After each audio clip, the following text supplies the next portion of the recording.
Hello everyone, this is a program On Target with Captain Tabach, and I am the captain. This program is about heroes, and I'm the captain, so I choose who the heroes are. They're not heroes that you see on TV or you see on the news, in the movies. They're not movie stars or singers or sports athletes. They're just normal people that live every day, that we see on the streets every day, and we don't recognize that they've done something, and they've done something for others. Quite often they do it at the expense to themselves, to their health, to their finances, to the family life. They've made a sacrifice that no one knows about. Today I'm talking to my friend, and I can call you a friend, and probably most of my audience would think he's an unusual friend, but he's not unusual. He's a very usual guy. He's very open, very friendly, like any Arab culture. Lots of food, lots of laughter. His name is Ahmed Al Mansuri. Obeidi Al Mansuri. But I just call him Ahmed. Yes. So what's so special about Ahmed? Well, he's done very well for himself. He lives in Arab Emirates, the United Arab Emirates, in Dubai. This is a beautiful, huge city. I mean, it's just like I don't know what to compare it to, but it's an amazing city. He has a beautiful office, maybe thousands and thousands of books here. He was a parliamentarian in the Emirates, and I think he's somewhat of an intellectual.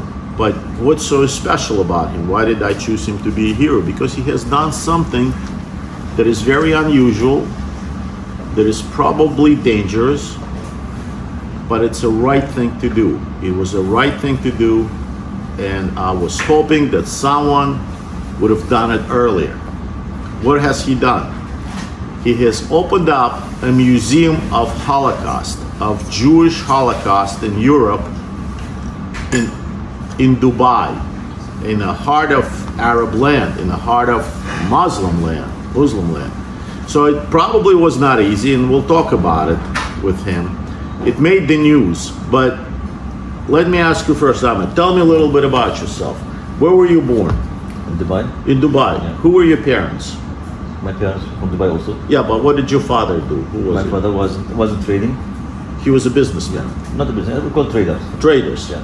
He was trading camels. Modern camel. No, traders. Traders from goods. Goods. Okay. Yeah. So now we call them businessmen, but before we call them traders. Very humble thing. Okay. You were from humble background. You were not a sheikh. Your father was not a sheikh or anything. Sheikhs are the royal family. Royal family. So you're not royalty. No, we are not. All right. You look like royalty to me. We all look like each other. But and your mother, what? Your mother? My mother passed away when I was young, but she was a housewife. And you have how many brothers and sisters? We are 10 originally, but now we are 7 sisters, 1 brother. 7 sisters and 1 brother. So I'm the youngest one. You're the brother. Yeah.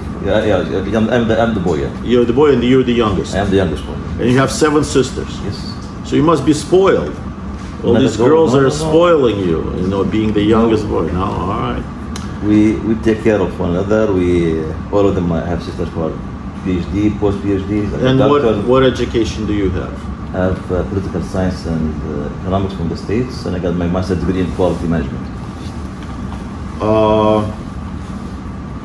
And you worked in Dubai. You apparently you made a comfortable living for yourself and your family.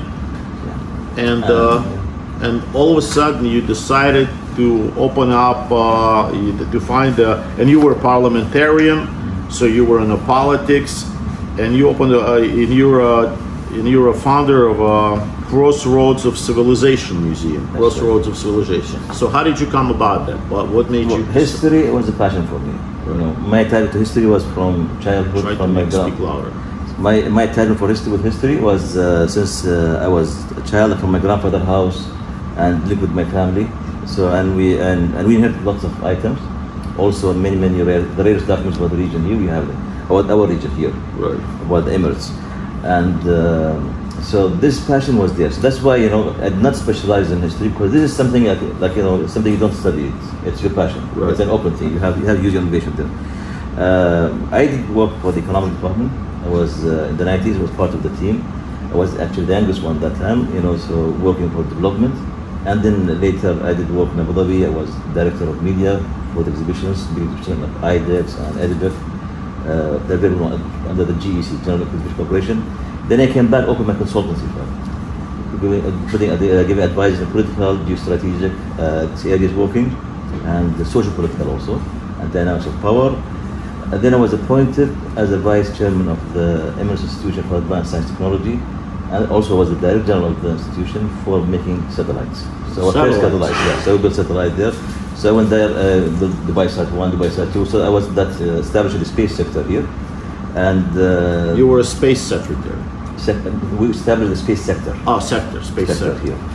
Not as buying, you know, as how can we take people from here, and then, you know, have them to go through the process of setting standards, specifications, design, productivity, either manufacturing or developing things. Later, I was appointed for the parliament. We have 50% appointed, and 50% elected. So I was appointed from 2011, 2015, and for the parliament, and from 2006, before the parliament, to 2011, I had my museum, my house. And 2011, the government, they knew about my museum. They liked it. They liked the message since, because my museum reflects the culture of the country. But it was not a Holocaust museum yet. No, it was not. Holocaust came later. Yeah. But it was. But my museum in 2011, I came out, so it became a public museum from 2012 until now. Right. So we had multi-faith. We have the first monotheistic wall, you know, and we have Israeli and Jewish items there from the beginning, for Christianity also, and also of course from Islam. We have the local history, the Royal Gallery. So, but the Holocaust Gallery, which is the first permanent Holocaust gallery in the Istanbul Arab Wall, and which in the MENA region also, was established on April 8th, 2021, and Yom Kippur. That was the first time we made the event, and then we established the Holocaust Gallery. So, but if you look at the Holy Land and other places, you know, Palestine, Holy Land, and the multi-faith, we had this since 2012 for the people. So the museum is older than the agreement, right. And because the culture is like this. Because the culture is very open and accept everyone else. So is that correlated with a peace agreement between Israel and Emirates? See, the peace agreement or the diplomatic relationship. Right, diplomatic, the Abraham Accord. You know, because there was actually no war between Israel and Emirates. So that they call the diplomatic relationship established politically in September, verbally in August 2020. And so the idea of the Holocaust came there. It was an opportunity to educate the people and to correct the narrative of the Holocaust, and also to learn from it. So it will never happen again. That happened later. But the museum about the Israeli items, for example, one of the letters of Theodore Herzl, his handwriting. Right. You see it there. Right. Yes. So all of these things are there. So I think from both sides we have lots of stereotypes. From both sides we have lots of things we think that, you know, we have our own self-censorship. Sure. Okay, which is human nature. It's the worst censorship. Yeah, exactly. So we have the museum and all of these items out. And I personally believe museums are much more powerful than any conferences, any workshops, because museums show facts. Right. Museums you can see, and people link to it. People put their, you know, political hat outside, their judgmental hat outside, their racist hat outside. When they come to the museum, they are very open to learn about others. And this museum, we are talking about all civilizations that have contributed to the humanity. So of course, the Israelite civilization, which was one of the main civilizations. It has, and also linked to the region, linked to us. We have linked to the religion and kinship at the same time. So, but you, in the region here, it's popular to say that Holocaust didn't happen. So what? Now you, of course, being an educator and you being a man of thought, you knew it was happening. But what made you think that you should make the Holocaust the point of your museum? So, I think. I mean, you probably had resistance. You probably had people that said to you, "You're a traitor. You're bad." No one told me to. Nobody said that. You didn't have any resistance. Even my government very supported. They liked it. They say we're going to support you more. So the government said that yeah, you're going to support you. The house, the museum, hosted by the government. The house So is by the government. all that beautiful building is government. Yes, all three buildings, have three museums. Right. All of them are by the government, and they like what we do because this is the culture. So the whole idea was in the museum we're promoting the culture of respecting others, and we have different perspectives, not just ourselves. In other museums in the world, and mostly any museum in the world and anywhere, always people focus on elites or themselves. When people say that they are the best, by default telling others that you are less. By default, they are sending a racist message to people. In the museum, we have the children when they come there, they see from their heritage, they feel proud, boost their self-esteem, boost their self-confidence and self-image. At the same time, under the same roof, they see others are important. Unconsciously, you are building, a generation of people who respect one another. So when we did this Holocaust gallery, so the Holocaust gallery, when we did it, it was to show if you don't have peace, if you don't have tolerance, if you don't have acceptance and openness to others, bad things can happen. And there's no bigger example of crime against humanity or crime like a genocide, which was against the Jews, only because of being Jews or being, as Judaism as a race, as ethnicity, or a religion, Jews as a race or Judaism as a religion. It never happened. I think I have almost 6 million people perished. So, and it was very important to bring the correct narrative up, not the political narrative. I think, if I may say something, most of the people from non-Arabs, non-Muslim, they hear the political statements about the Holocaust not exist. Right. It's because there are countries with Israel, they have wars, right. And there are certain challenges here and there, extremists from both sides. So always people promote the political narrative. But I was a child from 4th grade, we know about the Holocaust. So people know what happened. They were teaching here in the schools. Yeah, it's teaching, but not as emotional way. Right. It's part of history. It's a history like of a humanity. fact. Like a fact. Like a fact. Holocaust happened. We know who's Hitler. We know the Nazis. We know this from beginning. Even we know when someone's called Nazi. What does that mean? So these are this. But the political message were more up, outside, more than the normal messages. So here, I don't think from our region, from our the Gulf countries, I don't think we have a statement was issued against Holocaust or some ever said here, even politically. Nobody said that one. But on the otherwise, they will not exist here. Yes, I understand that your society is tolerant, but you have to. There has to be people. Oh, yeah, of course. Okay. There has to be people that are against you. Yes, there has to be people that are saying, Ahmed just pretends to be a Muslim or pretends to be an Arab. He's really a Jew, and it's just like he's a spy. He works for Mossad. Only my Jewish friends call me Jewish. No, my Jewish friends call me Jewish. Okay. No, what happens? I'm sure you get threats. We have here multiple people nationalities. Right. We have multiple nationalities, and when we did the first event, nobody thought, but we had the second event we did on May 26th. There was big attack by people who actually are extremists. People who are linked to the rogue states, right? Linked to the states that supporting terrorism. Yes, there was a huge campaign, whether they are from the Muslim Brotherhood or from people linked to Hezbollah or to other people. So yes, also certain channels that promote them here, and we do actually the interesting thing when we did the Holocaust gallery. I'll tell you the benefit of it also. So I saw a debate. When they wrote about it in one of the local newspaper. So there was a debate. Some people were denying, so they were talking. The end of the debate, everybody acknowledged it exists. I'm talking people from different nationalities, right? And people who are not from here, who are not living with us here. Because here we have residents and locals, but also these debates online. And secondly, because of this Holocaust gallery, people start to learn about it more. For example, myself, I learned about it when I never knew something called rights among nations. The statement. I never knew that the Muslims and some Muslims and Arabs, they risked their lives at that time and helped the Jews. Right. Besides, of course, there were Christians and other nationalities, and Japanese and others. I did not know about these things. Through my Israeli colleagues in the museum, I learned a lot. The creator of the Holocaust gallery, she's an Israeli who have working with us. You've met her. Yes. Her name is Yael Grafi. So she was teaching about all of the stories. She helped us to build that thing very beautifully. And we learned a lot about it. And people start thinking and relating. You cannot deny that. Also, because of that Holocaust gallery, we revived, we have a verse, it says in the Quran, who saves one life, saves another life. The same verse is also God said it's for Bani Israel. You have the same verse. The mission Right. have this one. And it was used in the Schindler's List. You save one life, you save all. And the opposite is true weather. Right. You kill one life. You How kill- about if you kill 6 million people? Had the effect on humanity. Yeah, well, they say that you Negative. kill one person, it's a murder. You kill 6 million people, it's statistics. But I you agree with personally, it. I but agree with it. you get to be, you do get people I that are agree with upset with you and threaten you or. They know me. They know my personality. So they know that I do think what I believe in, but I get into debate. So we have very civilized debates, and many people, Wow. but nobody say it did not exist. Nobody say this not. But people. It's only the political narratives. It has been abused or something. Sure, like that. people leave Yeah. politics.